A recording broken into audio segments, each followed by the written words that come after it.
Alright guys, so now we're going to take a look at the play Y trail from the gun doubles. We already took a look at the play angle smash and how to run that. Now let's take a look at Y sail and what we do against man coverage. I can show this against zone coverage too, I'll do that at the end. But let's start off against man coverage. Now I do want to go ahead and say that it is pretty important to have a good tight end that has good route running. This is considered a short route because it's within the first 10 yards. So short and elite works pretty well here. I'm going to utilize that same motion of the motioning the tight end out. You don't necessarily have to, but I think it's helpful. One, creating the same look as we used from angle smash. Two, and it also gets that corner route a little bit further away from the user. Now what I like to do is I actually like to take away the streak against man coverage specifically and give myself another underneath route.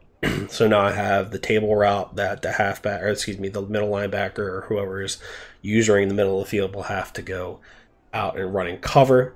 And then I have another underneath drag route. The backside, we'll talk about that later, but just specifically this corner route is something that you need to practice. You need to be pretty adept in how freeform kind of works in this game. I found early on that I was trying to, at the last second, press or pull, I should say, the left trigger in order to activate the freeform. And it actually seems to work a little bit better if you pull it and hold it down a little bit earlier. So I'm holding it right now, and I got that look, right?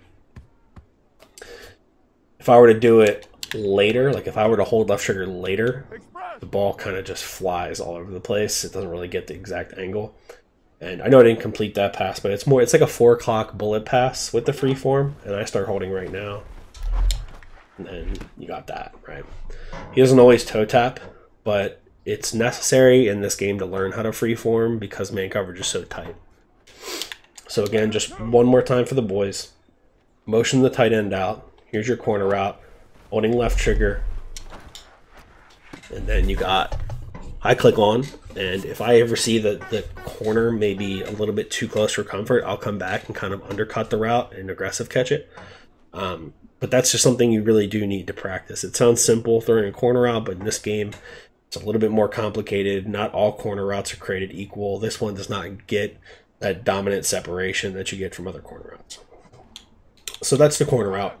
Obviously the drag. Obviously, we've got the table route to the halfback. If the user starts to get really aggressive on your corner route or somewhere else on the field and they forget about the table route, just please take your check down. Now on the backside, right, you have a couple of different options. You can do a drag, create like a mesh concept underneath. What I would really do and what I really recommend is just read the shading of the defensive back. So if they're shading inside, maybe run a zig. If they're shading outside, and I just messed that whole thing up. Let me just go reset the play real quick. If they're shading outside, I'm gonna have to run the play real quick because I messed everything up. But so that was an inside shade. Go ahead and shade outside. Excuse me, what's wrong with? There we go. That's outside shade. Then maybe you do the drag. If your opponent's doing a good job of mixing up between man and zone, like say they press their cover 3 and they make it look like it's a cover 1, I actually do like to streak this guy.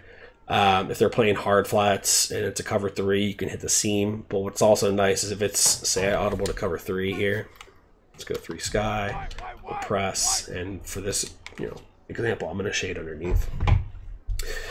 Now it creates a scenario where this slot receiver is pulling the zones down the middle seam, pushing them back, and then the drag is pulling the short zones closer so that dig route will get open. It'll create space.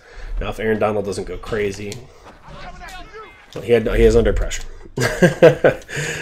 Just the absolute joys of Madden 23. All right, so let's try this again. Cover 3 sky, press, shade underneath. And I'm just going to stay on this guy. I'll probably drop back, get away from Donald, but you can get that kind of a look.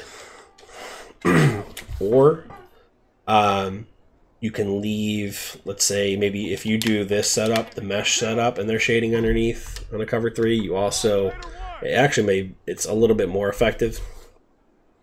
So we're going to go ahead and do that because the drag will pull that hook zone down and it'll give you more space, right?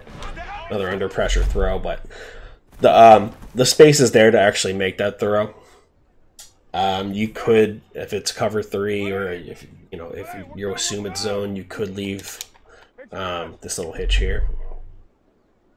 But there's just multiple different things you can do with this receiver. If you're not motioning the tight end, well, another thing I like to do is kind of just motion snap this drag against man coverage. Then you have the drag, you have the corner route, you have the table route. So this guy is really kind of like your wild card, your swing offensive player per se. But that's how you would really run it against man coverage. You're really looking to hit the corner route or one of the drags or the running back. Now, if we go specifically against zone coverage and they give you this type look and you're pretty sure it's zone and not cover 1, even if it is cover 1, off man coverage, you should be able to beat this slot corner with this this tight end route. But say they do something like this, it's just a simple high-low read on the right side of the field. If they're playing hard flats, then you take the corner out. Pretty straightforward stuff. If they're not, you just hit the halfback and kill them with that. Zone coverage, you can even do something like this with the zig. Right, so the zig will pull this guy, and then you have that over the top. Is this the most dominant play? No, but when you combine it in with the rest of the plays from this formation and you really keep mixing it up, it has its purpose, right? It's a tool to be used in a certain way at a certain time. It's not one of those amazing money plays that beats everything, but once you know how to read defenses and kind of get used to what your opponent's doing and learning how to attack those things, this becomes a great tool for you.